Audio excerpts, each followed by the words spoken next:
Hey, what's up, cuckoos? Welcome back to my channel. It is me, Karim Jovian. I have a new installment of the New York Dollar Stories series, and this one was the most emotional yet. The man who spoke in this reminded me of my uncle, may he rest in peace. Everything this guy said really touched me and just resonated with me and made me so emotional. So I encourage you to watch the whole video from beginning to end. But before we start, I want you guys to check out our sponsors, Wondershare Filmora. Filmora is a powerful video editing tool for Mac and Windows. It's pretty straightforward and easy to use. You can do green screen, text overlays, transitions, and more. If you want to make YouTube videos, music videos, or just videos in general, then this is a great tool for you. Even if you've never edited before, it's easy for you to catch on. If you're interested in checking it out, you can try it for free in the link below. They also have an effects package that simplifies editing even more that goes along with the program. If you also want to check that out, you can check it in the link below. I hope you guys enjoyed this video, and remember to hit that like button, and I'll see you at the end. I'm not used to people listening to me. I'm used to listening to people, so it's really weird.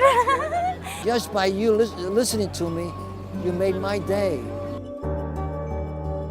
New York City. It's filled with many different people and just as many stories, some of which we never get the chance to hear. So I set up in Union Square to gather random people who are willing to tell me their stories for $1. Not putting a value on their stories, but just as incentive that I am willing to listen. Here are the stories of New York. Please don't forget to hit that like button, comment below on your favorite stories, or comment your very own story. I read all the comments. And also subscribe and turn on that notification bell. One day, I was getting on the subway and I went to put my back against the wall and I looked over to my side and there was a woman looking at me and she looked like she had been waiting for me to notice her. And then this man comes on and he was obnoxious and he had this umbrella that he was swinging. He was talking to the woman next to him and he had a rolled up paper and he slapped her on the arm with it, which just pissed me off. And I said, "Excuse me, but would you please not hit her with your magazine?" I looked down at the woman to see how she was doing. It was the same woman. Wow. Isn't that weird? Yeah. I know. So that's what happens in New York. So I'm writing a book called No Kidding, That Really Happened in New York. Well, my story is basically I'm just a typical New York chick, born in Queens, New York, Jamaica Hospital. I meet people and I say, I'm born in Jamaica in the middle. Jamaica, Queens. So I was brought up during the white part of New York. New York was white. It was Trump's dream. Trump's dream. And our nightmare. Fast forward, Vietnam War. No gorgeous men like you around. None. They were all in Canada, pretending they were gay. Oh, wow. Or gay, because the draft was very horrible. Well, the whole war was horrible. All war is horrible. Yeah, sure. You know. I was a virgin till I was 32 years old. I'm the only woman in the world in New York City that was a virgin till 32. I met a man, I thought it was love. Yeah. I felt it was love. And in one word. Scientology, so he was a Scientologist? So my ex did not look like Tom Cruise. He didn't even look like John Travolta in drag, which would have been charming. But I loved him. It was true love. Yes. Married 27 years. Wow. God blessed me with children. Thank you, God. Thank goodness for that. Fed the kids. Thank God we were able to have food. We never had vacations. We didn't do anything extravagant. I started to see, after all 27 years, and I was a Scientologist too, why was a brilliant New York woman suckered into it? Yes, please There tell was us. no internet. My father said, look, he doesn't drink, he doesn't gamble, and my father just, things could be just as bad as drugs and alcohol. He was ignoring us. But I thought he was a good man. Like I really loved him. I thought he loved me. And eventually I realized he got worse and worse into it, putting all his time into it. He never was home for the kids or me or anybody. He was off Saturday and Sunday. He'd be there every night, sometimes till 2 in the morning. The cult, you give up your life for them. That is the difference between being a Catholic, a Protestant, a Buddhist, a Muslim, Jewish, Hindu. He came home and he said, I think we're growing apart. I said, what are you talking about? Married 27 years, we're like a jigsaw puzzle. Anyhow, they told him to leave me and he did. He walked out, left me on a cold winter night in Queens, and that was the end of our marriage. As I grew up, for me, my mom was on drugs. My dad was the same way. He was in and out. He was in and out like Christianity and stuff. He would pretend he was good one minute and come back and he would be a whole different person, you know what I'm saying? And growing up like that, feel me? It made me become an angry person, you know what I'm saying? And it made me, I used to do stuff out in the streets. I turned to the streets because I felt like my mom and my father weren't there. So what was the point of trying if I had nobody in my corner? But God put my grandmother in my life so that way, like, I could stay on the right track. And I've been with her since 2010, you know, and if it wasn't for her, I could have been dead and in jail. I know that would have been my choices, you know what I'm saying? Like, now I haven't spoken to my dad in 7 years. Oh, wow. Yeah, I spoke to my dad in 7 years, and me and my mom are just getting into a good relationship now.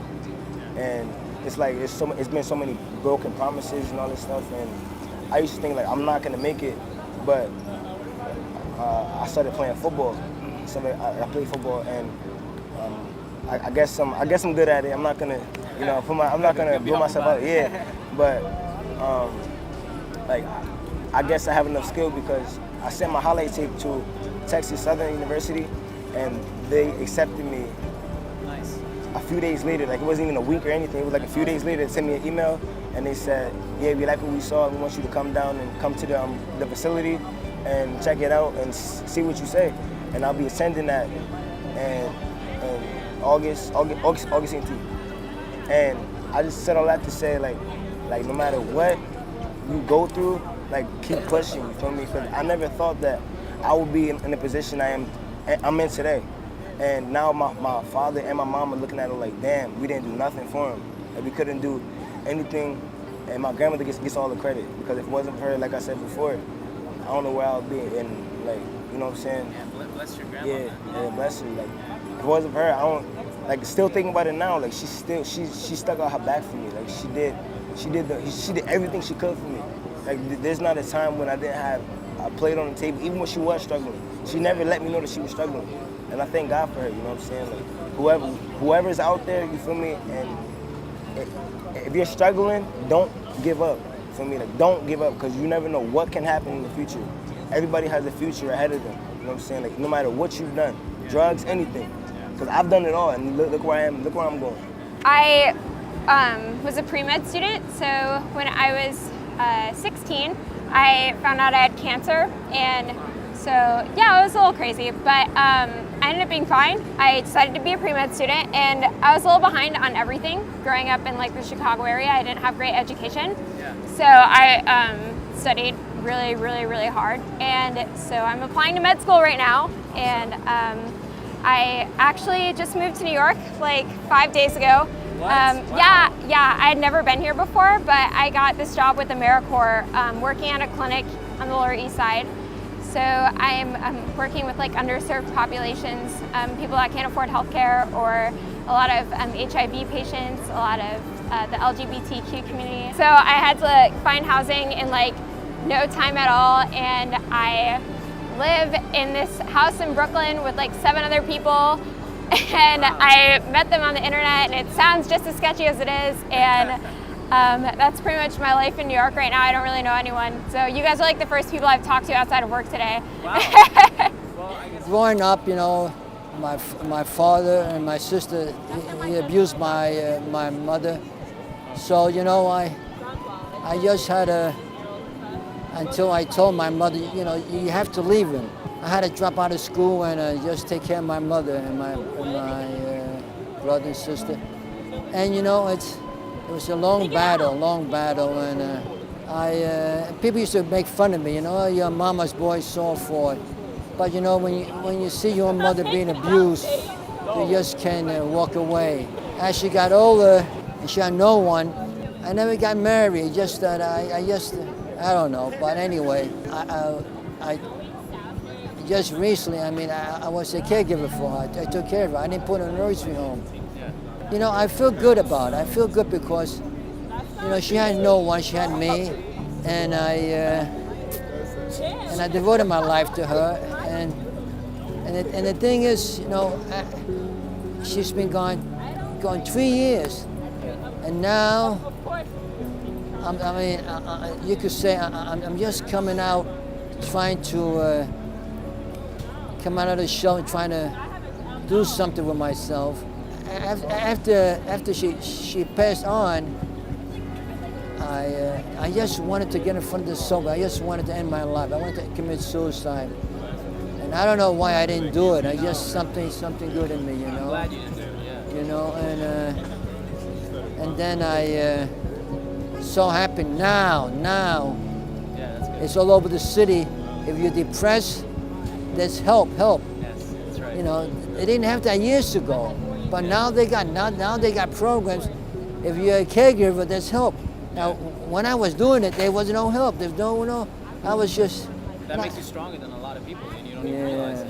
Yeah, thank You you. And since I met this artist, and he said, Charles, you know, you have a story there. Why don't you write? Why don't you start writing? Yeah, And I've been doing that. that's good. And it helps me a lot. That's why when I saw your sign, you know, I said, gee, you know, I'm very shy, and I said, let me try it. And besides that sign, Yeah. just by you listening to me, you made my day. Thank you so much. I mean, I'm happy to hear that. I'm You really made happy my to hear day. But I just want to say, you don't know what you did today. I mean, Yeah. you made one soul happy. that. And you have a big story to tell. And I'm so, Yeah. you know, and I'm Thank very you. flattered you shared it with me. Thank you. And you're a good guy. Yeah. You made my day, and the crew too. I love all your crew. Thank you again, Thanks. man. Thank you so much for sharing. Thank you. Is there any way you want to stay in touch? Yeah.